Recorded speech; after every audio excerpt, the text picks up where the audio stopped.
Hi there, I'm Cory Driver, and this is Moving Forward. Hey friends, nothing super profound this week. I just got back from voting and I'm really cold and it rained. So what I think I'd like to do really is just hold up two passages next to each other. The lectionary text for however many weeks we are after Pentecost and the lectionary reading for All Saints Sunday. So two passages out of Matthew, Matthew 5, 1 through 12, and then kind of fun, Matthew 23, 1 through 12. So you get 12 verses either way, and 24 if you play both games, so how fun. Let's start with Matthew 5. So we're coming out of the Beatitudes. This is Jesus' opening on the Sermon on the Mount. It is describing the person who is happy or maybe even blessed in the kingdom of heaven. It goes like this. I'll just read it to you. Blessed are the poor in spirit, for theirs is the kingdom of heaven. Blessed are those who mourn. Blessed are the meek. Blessed are those who hunger and thirst for righteousness. Blessed are the merciful. Blessed are the pure in heart. Blessed are the peacemakers. Blessed are those who are persecuted for righteousness' sake. And blessed are you when people revile you and persecute you and utter all kinds of evil against you falsely on my account. Rejoice. This is how they treated the prophets. You get this picture of people who are blessed or happy or joyous in the kingdom of heaven, and they are the persecuted. They're the downtrodden. They're the meek. They are those who make peace. They are those who are pure in heart. They are those who are merciful. They are those who are poor in spirit. They are those who mourn. These are not, to use a word that is thrown around often, winners, right?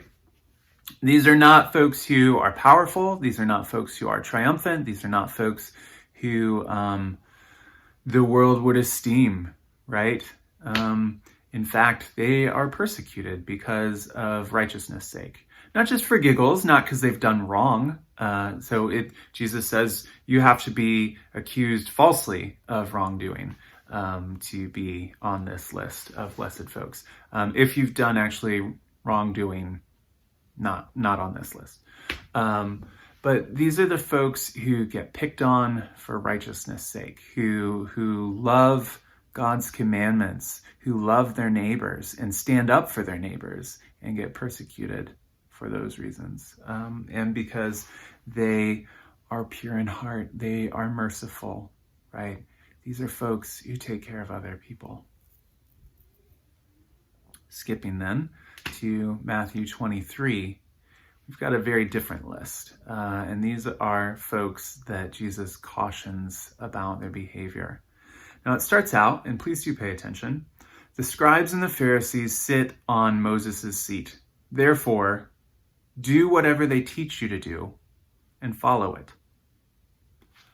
But don't do as they do, because some of them are hypocrites. And it needs to be said again. I say it all the time. Jesus was a Pharisee, right? His disciples are Pharisees. His followers are Pharisees. He gets invited to Pharisee meals because Jesus is a Pharisee, right? You don't dine with Pharisees unless you're a Pharisee. And Jesus does dine with Pharisees. Ipso facto, he's a Pharisee. So are we talking about all Pharisees? Obviously not, right?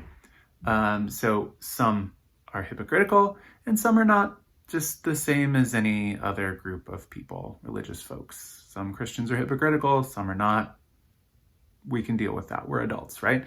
And so Jesus isn't talking about all Pharisees, but he's certainly talking about some. Okay? Don't be a hypocrite, because hypocrites give the movement a bad name, right? Some tie up heavy burdens, hard to bear, and lay them on the shoulders of others, and then do not do anything to help those people. Some do deeds to be seen by others. Crucially, Jesus is talking about material culture of religion. Some make their phylacteries wide. This is the tefillin, the strips of hide that you tie on your arm and bind on your forehead in order to literally fulfill commandments, to, attach commandments to your arm and put them as a sign between your eyes. So you put them as a sign between your eyes.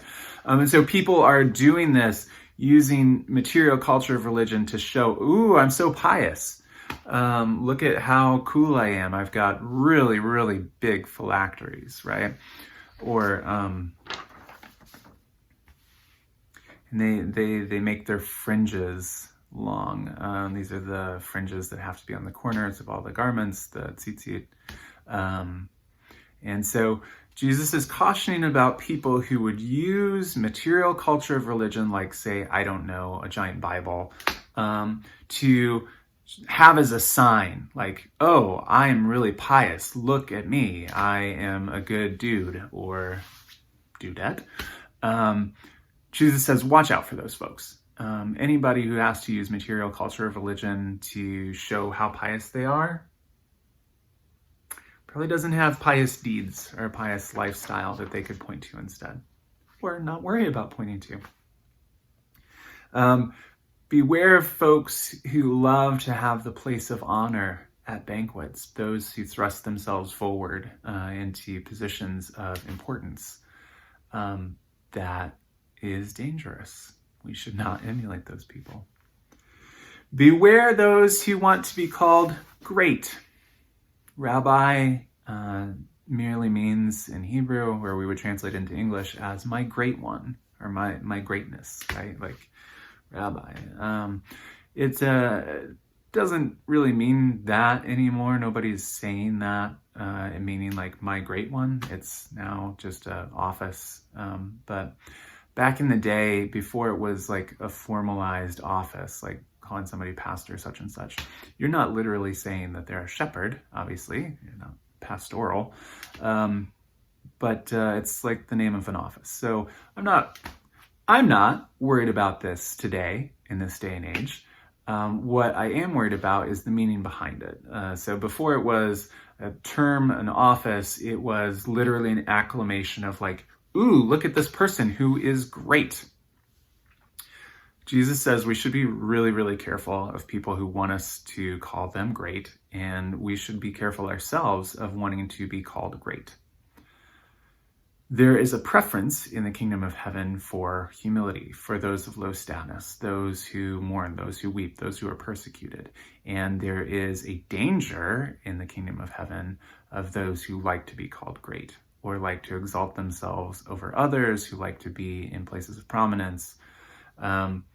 So when you pair the readings from the Beatitudes, Matthew 5, and then this section of Matthew 23, you get this sort of twofold listing of the things that are great in the kingdom of heaven and the things that are not as good in the kingdom of heaven. And the things that are great, and I know I'm using that word on purpose, are to be humble, are to be lowly, are to mourn, are to be meek, and are to be merciful, and are to take care of others, to make peace, to hunger and thirst for righteousness.